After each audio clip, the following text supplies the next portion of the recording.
Hello foodies, ఎలా ఉన్నారు అందరూ? I'm Kavitha, I'm also foodie.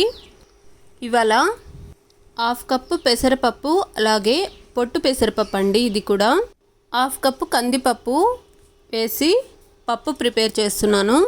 ముందుగా కుక్కర్లో కందిపప్పును పెసరపప్పును వేసి ఒకసారి వాష్ చేసుకొని తగినన్ని వాటర్ వేసుకొని నేనైతే ఈరోజు ఇందులోకి మెంతి కూర అలాగే పాలకూర వేస్తున్నాను.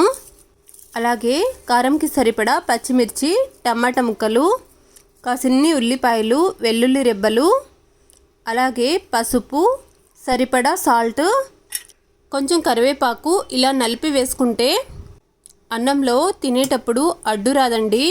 ఇప్పుడు తగినన్ని వాటర్ వేసుకొని కుక్కర్ మూతను ఉంచి 2 విజిల్స్ వచ్చేంత వరకు ఉడికించుకొని పప్పు ఇలా మంచిగా ఉడికిపోయిన తర్వాత కట్టును వంపేసుకుని పప్పు గిత్తితో మెత్తగా రామేసుకోవాలి.